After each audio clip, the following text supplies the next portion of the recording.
প্রিয় গানের খামারবাসী,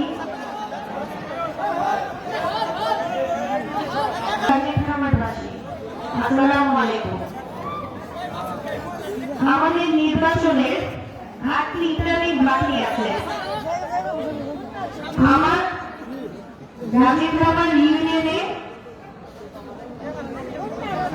দুপুরবেলায় আসার ইচ্ছা ছিল, যাই হোক আসলে আপনাদের ঘরে ঘরে যে ভোট চেয়ে আপনাদের দোয়া নিয়ে আসাটা আমার এখন একমাত্র কাজ।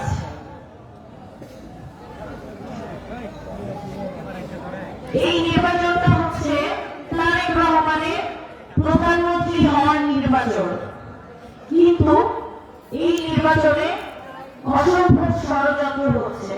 এটা তো আপনারা বিশ্বাস করেন? চারিদিকে ষড়যন্ত্র, দলের বাইরে ষড়যন্ত্র, দলের ভেতরে ষড়যন্ত্র, সারাক্ষণ ষড়যন্ত্র চলছে।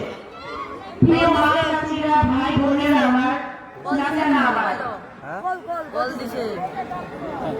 এই রচনা করতে এসে দীর্ঘদিন যারা জেল জুলুম হামলা মামলা শিকার হয়েছিল, তারা যখন তারেক রহমান সাহেবের প্রধানমন্ত্রী হওয়ার নির্বাচনের সময় আসছে, তখন অনেকেই আছে ধানের শীষের বাইরে চলে গেছে।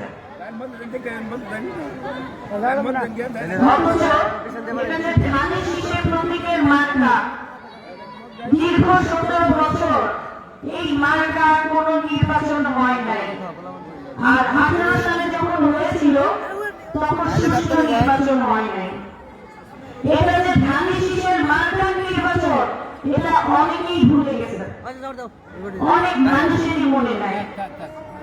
মানুষ খালি মনে করে আমি কিভাবে বড় হব, আমি কিভাবে রাজা হব, আমার কত লাভ হবে, এটা নিয়ে মানুষের চিন্তা।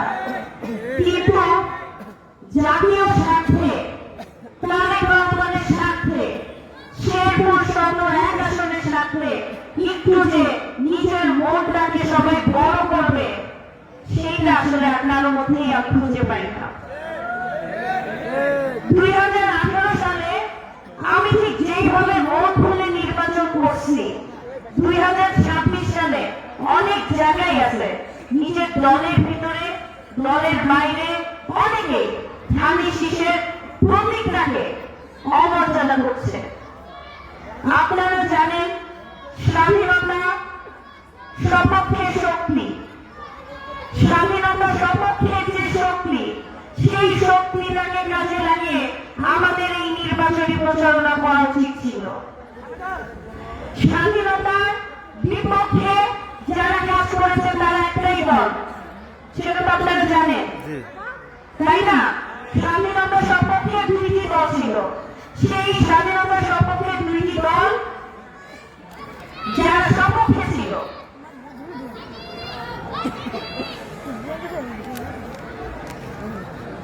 সেই 2টি দল সাধারণ মানুষের কাছে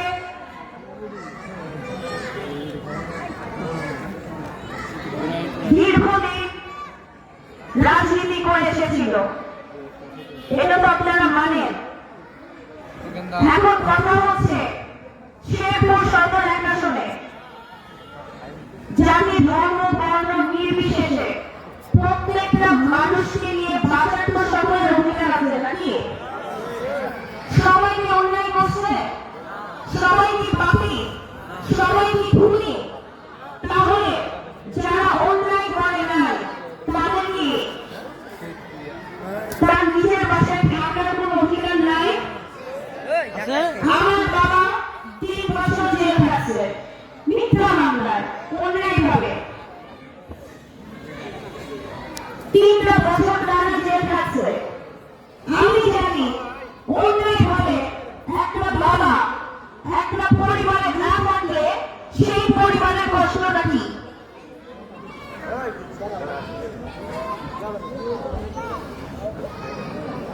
আমার সাথে একজন খারাপ করছে দেখে আমি একজনের সাথে খারাপ করবো, এটা কি ঠিক?